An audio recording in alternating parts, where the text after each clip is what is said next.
우리가 함께 살펴볼 말씀 에스더 5장인데요. 5장의 말씀 우리 함께 같이 듣도록 하겠습니다. 5장 제3일에 에스더가 왕후의 예복을 입고 왕궁안 뜰 곧 어전 맞은편에 서니 왕이 어전에서 전문을 대하여 왕좌에 앉았다가 왕후 에스더가 뜰에 선 것을 본즉 매우 사랑스러우므로 손에 잡았던 금규를 그에게 내미니 에스더가 가까이 가서 금규 끝을 만진지라. 왕이 이르되 왕후 에스더여 그대의 소원이 무엇이며 요구가 무엇이냐 나라의 절반이라도 그대에게 주겠노라 하니 에스더가 이르되 오늘 내가 왕을 위하여 잔치를 베풀어 싸우니 왕이 좋게 여기시거든 하만과 함께 오소서 하니 왕이 이르되 에스더가 말한 대로 하도록 하만을 급히 부르라 하고 이에 왕이 하만과 함께 에스더가 베푼 잔치에 가니라. 잔치에 술을 마실 때에 왕이 에스더에게 이르되 그대의 소청이 무엇이뇨 곧 허락하겠노라. 그대의 요구가 무엇이뇨 나라의 절반이라 할지라도 시행하겠노라 하니 에스더가 대답하여 이르되 나의 소청 나의 요구가 이러하니이다. 내가 만일 왕의 목전에서 은혜를 입었고 왕이 내 소청을 허락하시며 내 요구를 시행하시기를 좋게 여기시면 내가 왕과 하만을 위하여 베푸는 잔치에 또 오소서 내일은 왕의 말씀대로 하리이다 하니라. 그날 하만이 마음이 기뻐 즐거이 나오더니 모르드게가 대궐문에 있어 일어나지도 아니하고 몸을 움직이지도 아니하는 것을 보고 매우 노하나 참고 집에 돌아와서 사람을 보내어 그의 친구들과 그의 아내 세레스를 청하여 자기의 큰 영광과 자녀가 많은 것과 왕이 자기를 들어 왕의 모든 지방관이나 신하들보다 높인 것을 다 말하고 또 하만이 이르되 왕후 에스더가 그 베푼 잔치에 왕과 함께 오기를 허락받은 자는 나밖에 없었고 내일도 왕과 함께 청함을 받았느니라. 그러나 유다 사람 모르드게가 대궐문에 앉은 것을 보는 동안에는 이 모든 일이 만족하지 아니하도다 하니 그의 아내 세레스와 모든 친구들이 이르되 높이가 50규빗 되는 나무를 세우고 내일 왕에게 모르드게를 그 나무에 매달기를 구하고 왕과 함께 즐거이 잔치에 가소서 하니 하만이 그 말을 좋게 여기고 명령하여 나무를 세우니라. 아멘.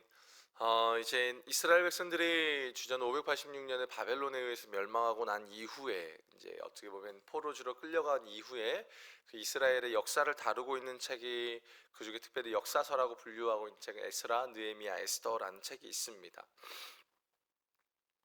우리가 앞서 살펴봤지만 이제 에스라라는 책에는 1차 포로 귀환에서 3차 포로 귀환 이전까지 이스라엘 역사를 다루고 있습니다. 그런데 이렇게 에스라, 느헤미야, 에스더라는 이 책들이 갖고 있는 것 공통점인 한 가지가 있습니다.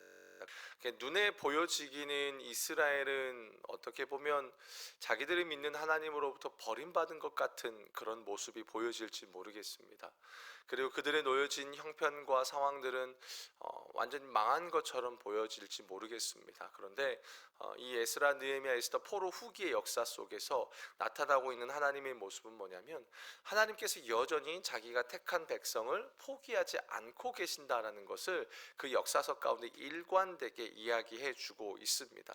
그 말은 뭐냐면 이스라엘의 역사라는 것은 그냥 단순히 하나님 앞에 그 시대의 연대적인 기록을 해놓은 것이 아니라 비록 그들이 하나님 앞에 범죄하고 언약을 지키지 못하는 가운데 때로는 하나님의 징계도 받고 심판도 경험하고 있지만 중요한 것은 하나님이 그들을 붙잡고 계신다라는 것을 성경은 의도적으로 기록하고 있다라는 겁니다.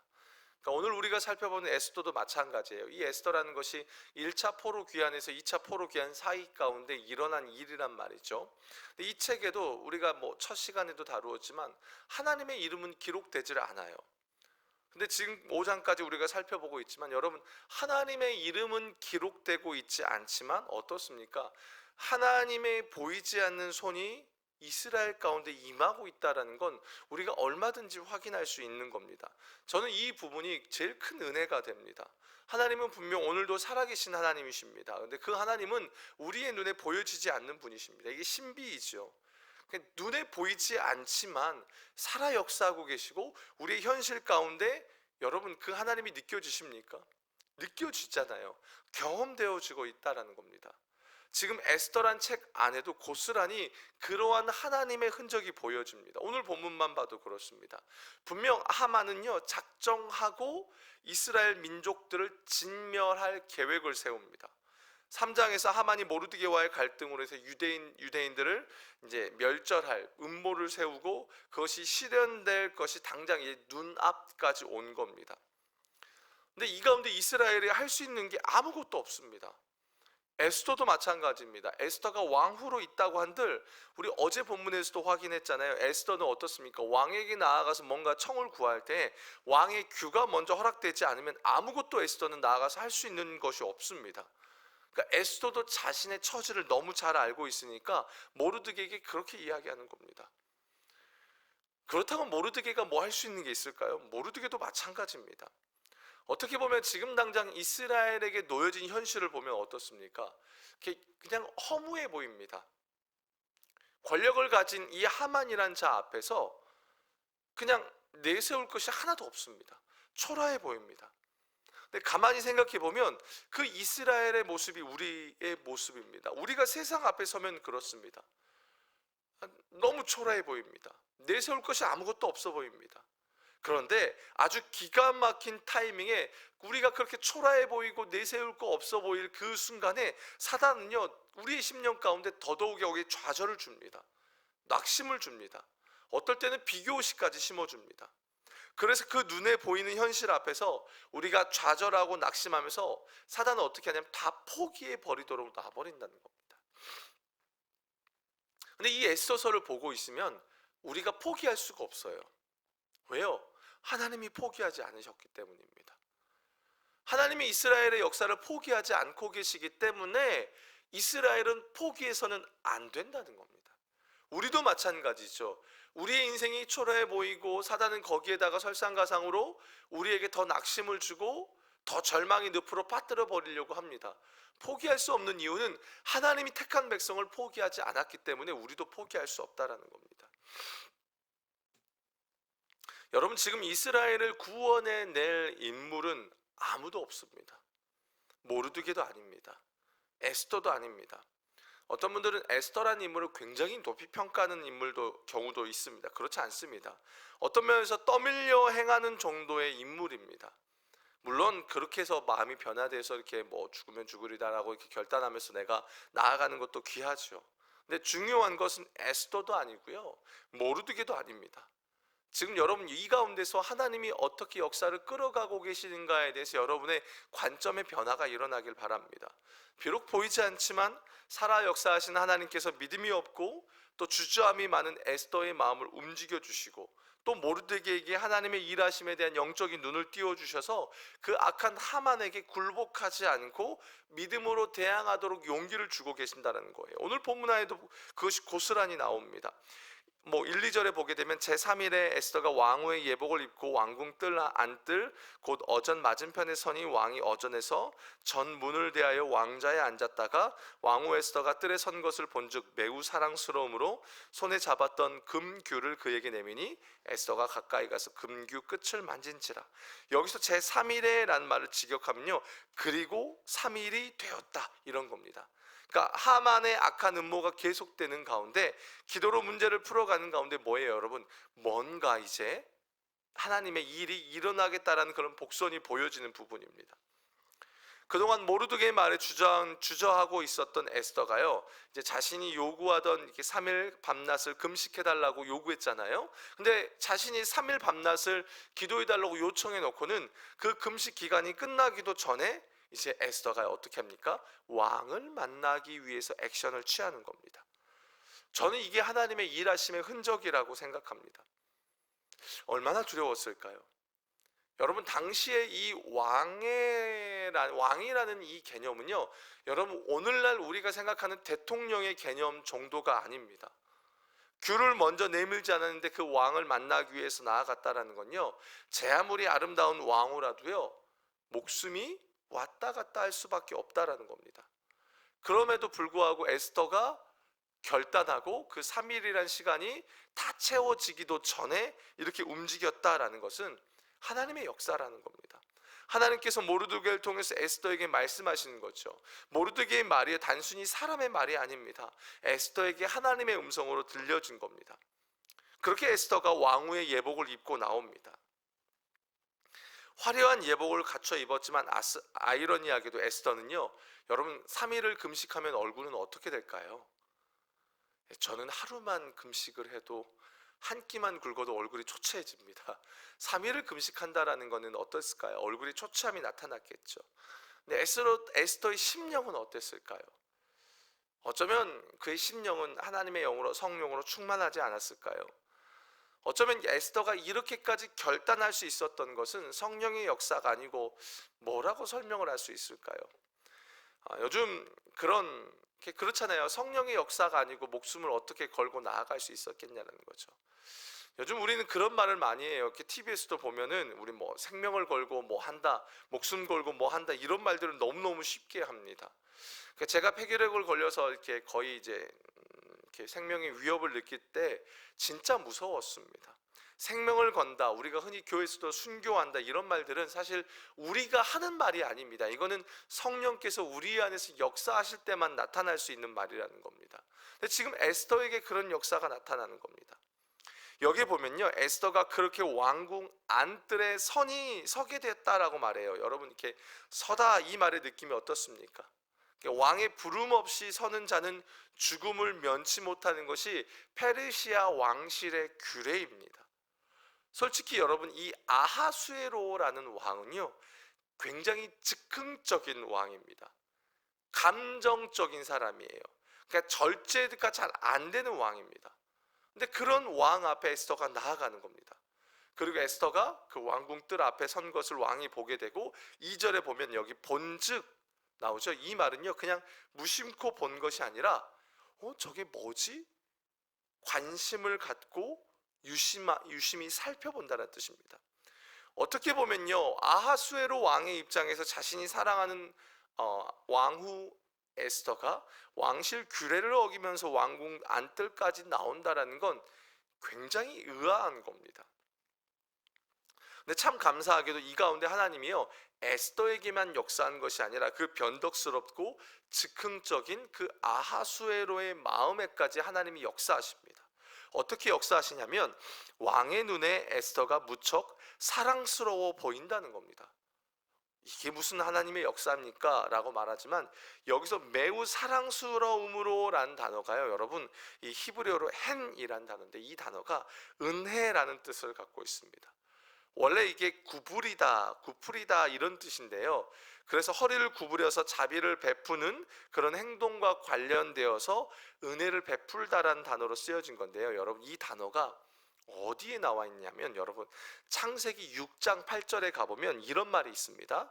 그러나 노아는 여호와께 은혜를 입었더라. 여러분 모두가 죄악으로 치닫고 있는 그 시대, 특별히 사람의 마음에 계획하는 바가 어려서부터 악한 그 시대가 바로 노아가 살던 시대였습니다. 그런데 그 가운데 하나님의 시선이 노아에게 머물고 하나님이 그 노아를 굽어 살피신 것처럼 지금 아하수에로의 마음을 누가 움직이고 계신다는 거예요? 하나님이 움직이시는 겁니다. 그러면서 아하수에로의 눈에 지금 에스더가 어떻게 보여요? 사랑스럽게 보인다는 겁니다. 왕의 입장에서 볼 때는 규례를 어긴다는 건 굉장히 불편한 일인 겁니다. 이 행동은요 왕의 심기를 건드리기에 충분한 행동인 겁니다. 그런데 그것이 아니라 하나님이 아하수에로의 마음을 움직이셔서 에스더로 하여금 사랑스럽게 보이고 그 에스더의 행동에 집중하도록 인도하고 계신다는 겁니다. 그러면서 아하수에로 왕의 손에 잡았던 금규를 에스더에게 내밀고 에스더가 가까이 가서 그 금규 끝을 만지는 겁니다. 요게요 여러분 한번 드라마로 만들어 보면 어떨까요? 여러분 풍전등화라는 말이 있지요. 이렇게 굉장히 이렇게 아주 조마조마하고 요 상황 자체가 이렇게 쉽게 그냥 흘러갈 수 있는 상황이 아니라는 겁니다. 민족이 진멸당할 위기에 있는 겁니다. 거기에 에스더도 모르드게도 자기들이 민족을 구원할 만한 능력과 방도가 없는 거예요. 그런데 하나님이 역사하고 계시는 거예요. 이게 놀라운 순간이라는 겁니다. 근데 여러분 한편으로 한번 좀 생각해 보셨습니까? 왜 이렇게 하나님이 역사하셨을까요? 왜 지금 이렇게 에스더에게 모르드게에게 또 그리고 더 나아가서 아하수에로 왕에게 하나님이 왜 이렇게 역사하고 계시는 걸까요? 왜요? 뭐 에스더와 모르드게가 3일간 금식기도 했기 때문일까요? 물론 그것도 귀하죠. 근데 그것보다 더 중요한 게 뭔지 아십니까? 바로 사무엘하 7장 16절에 가보면 이런 말이 있습니다. 내 집과 내 나라가 내 앞에서 영원히 보존되고 내 왕위가 영원히 견고하리라 하셨다 하라. 이게 뭐냐면 다윗이 왕이 되고요. 그가 하나님 앞에 섰을 때 언약궤가 다시 돌아왔을 때 하나님이 나단 선지자를 통해서 다윗에게 언약을 주신 겁니다. 너의 나라는 영원할 거야. 어떻게 보면요, 다윗 이전에 사울이 이스라엘의 왕이 되었잖아요. 근데 사울이 여러 가지 날아간 이유가 있지만 사울이 그때 아말렉의 아각 왕을 진멸하지 못했습니다. 하나님의 말씀에 순종하지 못하면서 사울의 나라는 금방 사라져 버리지만 다윗은 어떻습니까? 그 하나님 앞에 순종하는 삶을 통해서 하나님이 다윗에게 약속을 주셨어요. 너의 나라가 영원할 거야. 그리고 너를 통해서 예수 그리스도가 나올 것까지도 하나님이 다 예표해 주셨어요. 그런데 여러분, 만약에 여기서 하만에 의해서 이스라엘의 민족이 완전히 진멸된다면 그건 하나님의 언약이 실현되지 못하는, 하나님의 약속은 신실하지 못하다는 증거가 되어버립니다. 무슨 말입니까? 지금 하나님이요, 지금 하나님이 친히 이스라엘에게 약속하신 그 약속을 여전히 기억하고 계신다는 겁니다. 그 언약을 이어가도록 역사하고 계신다는 겁니다. 그러니까 이스라엘에게 하나님은 보여지지 않지만 하나님은 여전히 하나님이 약속하신 그것 때문에 이스라엘을 포기하지 않고 끝까지 지금 그들을 이어가고 붙들고 계신다는 겁니다.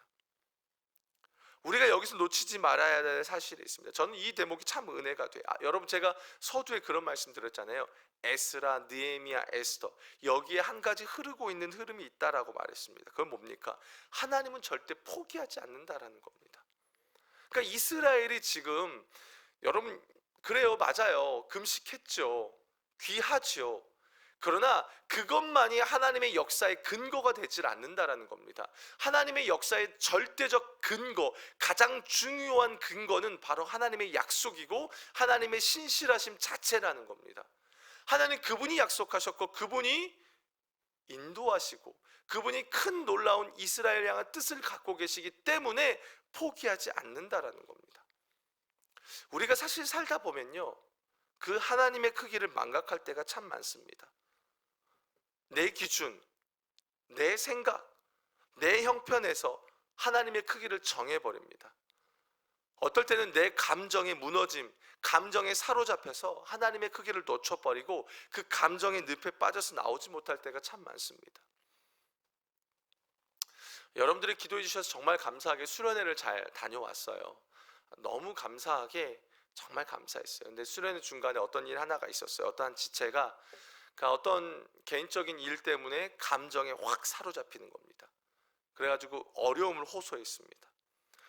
제가 이제 그 지체를 따로 이렇게 불러내서 이제 이야기를 좀 나누었어요. 상담도 하고 뭐 그날 이제 말씀의 은혜로 같이 나눠갔습니다. 그러면서 그 지체로 하여금 자신의 감정에 딱 빠져 있는 겁니다. 거기서 싹 끄집어냈어요. 그냥 위로해 주진 않았어요. 그냥 따뜻하게 막 이렇게 오냐오냐 해주진 않았어요. 왜냐하면 감정에 빠져 있으면 어떤 말로도 되질 않더라고요.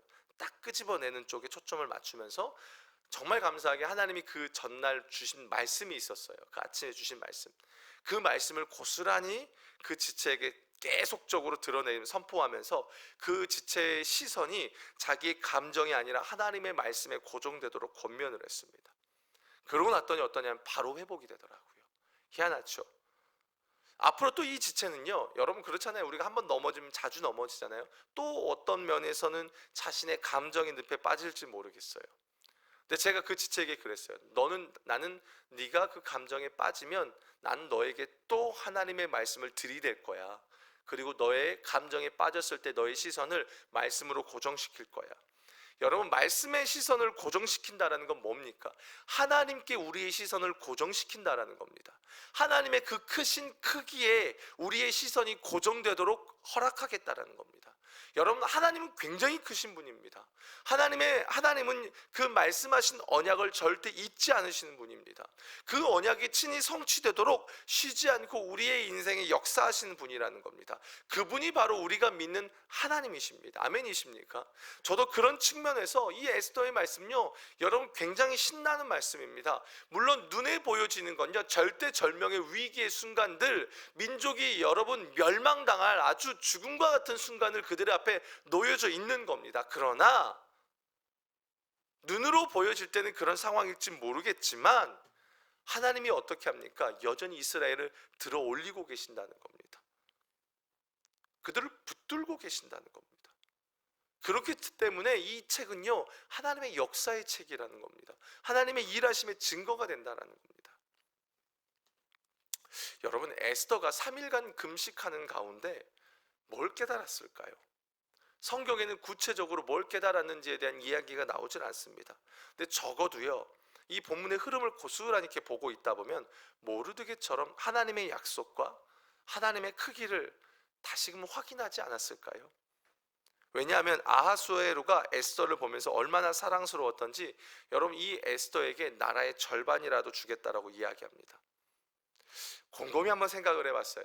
제가 드라마를 쓴다면 요때 어땠을까? 우리 흔히 말하죠, 아싸, 요때다 싶어서 당장 자기 민족의 이야기를 꺼내지 않았을까요?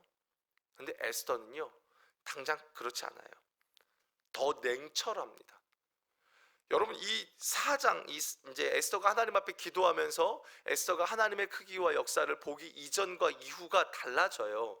여러분, 3장 초반에 가보면 에스더의 모습이 어때요? 에스더는요, 여러분, 우리가 뭐 선교회 이름을 에스더 선교회, 뭔가 막 이렇게 믿음이 대단한 것처럼 생각하잖아요. 아니요, 이 3장 이전의 에스더의 모습을 보면요, 믿음이 없어요. 두려워요. 염려가 많아요. 우리 모습 같아요. 그런데 그 기점, 하나님 앞에 기도하고 나서 그의 관점의 변화가 일어나고 난 이후부터 에스더의 모습은 어떠냐면요, 마치 뭔가 전략가 같아요. 냉철해요. 정말 이전과 달라요. 뭔가 침착해요. 오히려 어떻게 합니까? 더 치밀해지는 겁니다. 그러면서 또 잔치를 열 테니까 그때 또 하만을 불러주십시오. 뭔가 의도를 갖고 있죠. 이게 하나님의 역사인 것 같아요.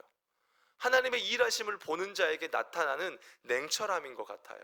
오히려 하나님의 그 크기를 알기 때문에 더 담대함이 드러나는 것 같습니다. 반대로 여러분, 하만에게는 어떻게 역사가 일어난지 아십니까? 11절 12절에 볼게요. 이제 그 잔치를 경험하는 이에 또 잔치를 부르받았어요. 자기의 큰 영광과 자녀가 많은 것과 왕이 자기를 들어 왕의 모든 지방관이나 신하들보다 높인 것을 다 말하고, 또 하만이 이르되 왕후 에스더가 그 베푼 잔치에 왕과 함께 오기를 허락받은 자는 나밖에 없었고 내일도 왕과 함께 청함을 받았느니라. 뭡니까? 자기의 큰 영광, 자녀가 많고 자신의 지위가 높은 것을 자랑하는 겁니다. 그리고 왕후 에스더의 잔치에 초청을 받은 자는 자기밖에 없다고 자랑하는 겁니다. 뭡니까? 지금 하만에게는 하나님이 교만함으로 역사하고 계시는 겁니다. 이게 얼마나 무서운지 모르는 겁니다. 하만은 지금 모르는 거예요. 자기가 어떻게 흘러간지 모르는 겁니다. 성문 들락날락할 때 자신의 눈에 가시거리가 되는 그 모르드게를 죽이기 위해서 여기 50규빗이라고 나오거든요. 이게 23m 정도 되는 높이의 나무를 세우는 겁니다. 거기에 달라고 지금 그걸 만들어 놓은 겁니다. 근데 웃긴 건 뭐예요? 하만은 지금 자신의 행동이 뭘 하고 있는지를 모르는 겁니다. 완전히 교만에 빠진 겁니다. 그러니까 하나님의 은혜가 없고 하나님의 다스림을 거부하고 자기가 주인되고 사단의 세력에 빠진 자의 결말이 이런 겁니다. 스스로 멸망해 버리는 겁니다. 자기가 자기의 목숨을 거기에 만들기 위해서 그 장대를 세운 겁니다. 교만은 패망의 선봉이라고 말하잖아요. 하나님의 하만으로 하여금 그렇게 역사하도록 내비둬 버리시는 겁니다. 반대로 어떻습니까? 모르드게는 어떻게 돼요? 여러분, 이제 내일 본문에 가보면 어떻게 합니까? 하나님이 모르드게가 했던 그 보이지 않게 하나님 앞에 했었던 그 역사를 하나님이 이제 들춰내십니다. 이것이 뭘 의미하냐면 하나님 편에 선 자와 하나님 편에 서지 않는 자, 하나님 나라의 뜻을 두는 자와 하나님 나라를 대적하는 사단의 세력의 결과를 딱딱 극명하게 보여줍니다. 저는 개인적으로 이 모르드게가 정말 멋있습니다. 여러분, 그런 생각 들지 않으세요? 어제 3장 본문에 가보면 모르드게가 하만에게 절하지 않는 장면이 나오잖아요. 근데 문제는 모르드게가 하만에게 절하지 않음으로 어떤 결과가 나타났냐면 민족의 위기가 나온 겁니다. 여러분, 한번 생각해 보세요. 이거 굉장히 미련하고요, 이기적인 행동 아닙니까? 안 그렇습니까? 그냥 모르드게가 하만에게 절 한 번만 하면 되는 거예요. 그러면 민족의 위기가 오지 않는 거예요. 그렇지 않습니까? 근데 모르드게가 하만에게 절하지 않으므로 민족의 위기가 왔습니다. 근데 왜 여러분 모르드게가 하만에게 절하지 않았을까요? 왜 그랬을까요? 그것은 바로 이 모르드게가 하나님의 마음을 너무 잘 알고 있었기 때문이에요. 3장에 의도적으로 아각이 나옵니다. 이 아각은 이 아말렉 사무엘상에 나오는 아각의 후손이에요. 아말렉 사람 아각. 근데 그때로부터 600여 년이 지난 시점이 에스더 3장의 시점인 겁니다. 어떻게 보면요, 하나님은요 하나님 나라의 걸림돌이 되었던 아말렉 족속을 잊지 않고 계시는 겁니다. 출애굽기 17장으로 또 거슬러 가는 역사가 있어요. 그때 아말렉 족속, 이스라엘 백성이 처음 출발할 때 아말렉 족속이 등장해서 이스라엘 백성들을 비열하게 공격해 버립니다. 그런 아말렉 족속을 하나님이 여전히 기억하고 계시고, 또 사울을 통해서 그걸 치리하기를 원하셨지만 사울로 다시 또 포로 후기에 이스라엘 민족이 새롭게 세워지려고 하는 그 시점이에요. 그 시점에 아말렉 족속이 또 등장하는 겁니다. 근데 모르드게는 그걸 알고 있는 겁니다. 하나님의 역사와 하나님의 마음을 알고 있는 겁니다. 이것이 모르드게는 영적인 치열한 전쟁이라는 걸 알기 때문에 이것을 그냥 인간적인 개인적인 입장에서 보는 게 아니라 이스라엘 민족에서 모르드게는 이 모든 상황을 보고 있는 겁니다.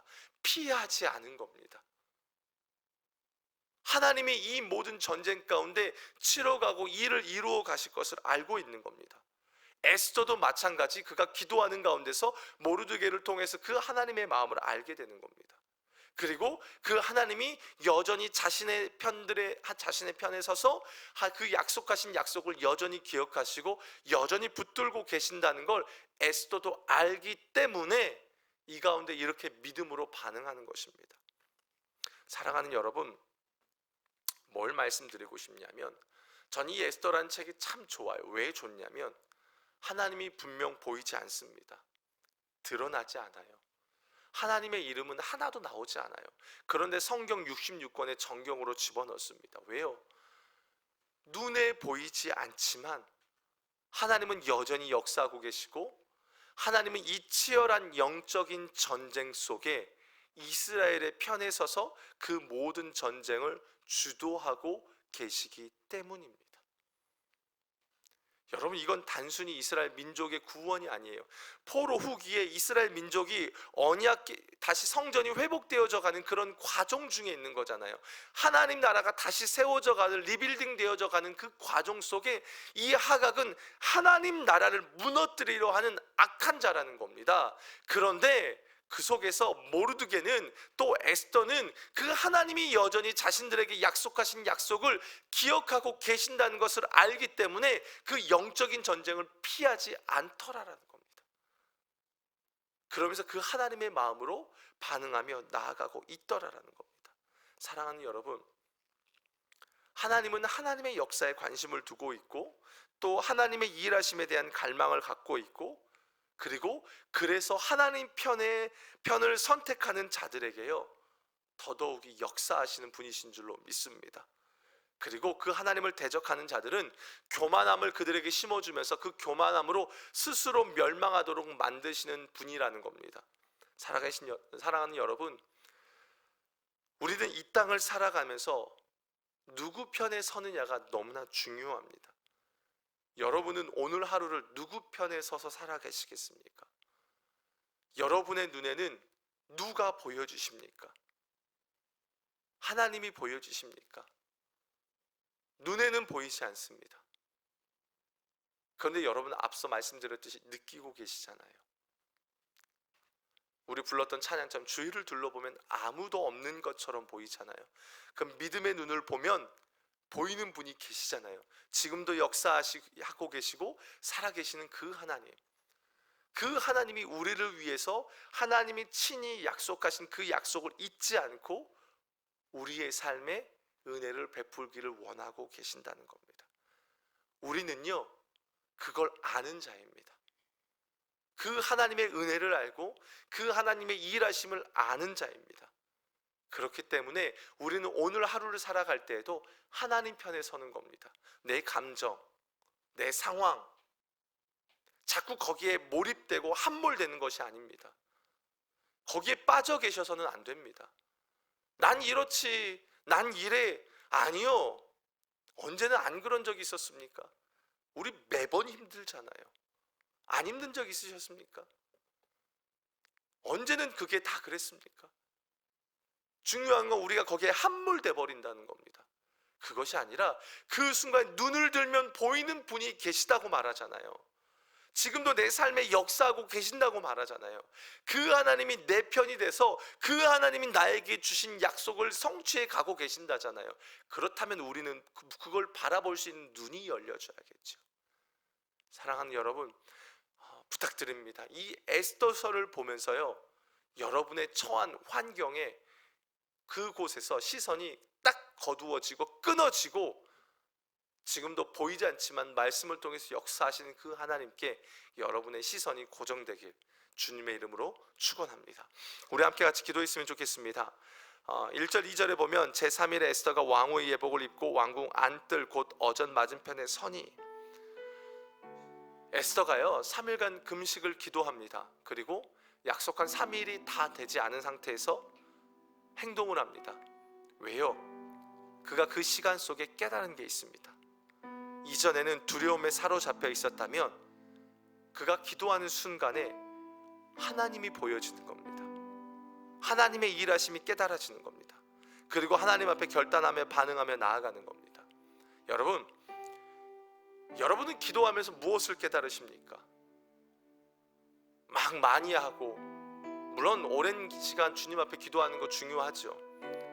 그냥 여러분은 신세한탄 하십니까? 여러분 기도하면서 그냥 넋두리 한다는 표현 쓰죠. 그냥 내 거 쏟아내는 것에 초점이 있으십니까? 막 울고 나면 속이 시원하십니까? 어디에 포인트가 있으십니까? 초점이 맞춰지십니까? 세상에서 말하는 기도는 그겁니다. 자기 걸 쏟아내는 것. 근데 기독교에서 말하는 기도는 그것이 아닙니다. 기도하는 자에게는 영적인 관점의 변화가 일어납니다. 이 시간 기도했으면 좋겠습니다. 하나님, 내가 기도하는 가운데서 내 문제에 빠져있던 내 시선이 하나님이 보여지는 영적인 시선의 변화가 일어나게 해주십시오. 그래서 에스더처럼 그 굽어 살피시는 하나님의 은혜가 발견되어지고 경험되어지는 그런 역사가 일어나게 해주십시오. 우리 함께 같이 기도하며 나아가겠습니다. 하나님 아버지, 감사합니다. 오늘 에스더를 통해서 확인합니다. 에스더가 하나님 앞에 기도하는 가운데서 그의 삶에 놀라운 변화가 일어나게 됩니다. 관점의 변화가 일어나게 됩니다.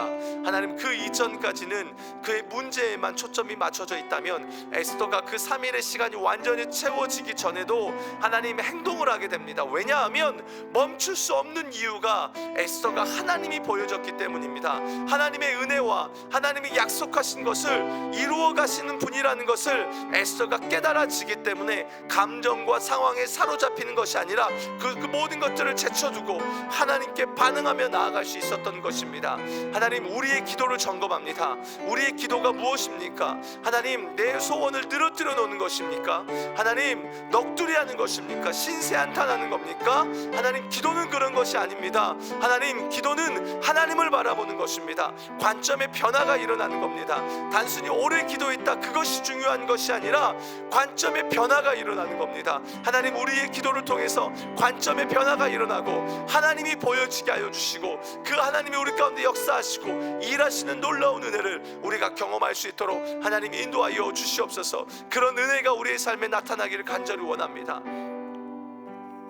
우리 마지막으로 기도합시다. 12절에 보면 하만이 이르되 왕후 에스더가 베푼 잔치에 왕과 함께 오기를 허락받은 자는 나밖에 없었고, 하만은요 자기가 무슨 말을 하는지 모릅니다. 그만큼 그가 우둔한 자이고 하나님 반대편에 서 있는 자라는 겁니다. 잠언 18장 22절에 사람의 마음에 교만은 멸망의 선봉이요 겸손은 존귀의 길잡이라고 말합니다. 겸손하다는 것은 하나님을 하나님으로 인정한다는 겁니다. 이렇게 기도합시다. 하나님, 하만과 같은 자가 아니라 모르드게처럼 에스더처럼 내 삶이 매 순간 하나님의 살아계심을 인정하는 삶이 되게 해주십시오. 그래서 그 살아계신 하나님이 내 삶을 인도해 주시는 놀라운 은혜를 경험하게 해주십시오. 그러면서 동시에 하나님, 어떤 교만도 내 안에 들어오지 못하게 해주십시오. 매 순간 주님을 인정하고 주님을 고백하며 그 주님 앞에 겸손함으로 살아가는 내 삶이 되게 해주십시오. 우리 마지막으로 주님의 이름 한번 부르짖고 간절히 기도하시고 여러분 돌아가시도록 하겠습니다. 주여, 아버지 하나님, 이 시간 간절히 기도합니다. 하나님 아버지, 이 하만은 철저하게 교만함에 사로잡힌 자입니다. 그것이 사단의 세력의 특징입니다. 그래서 사단은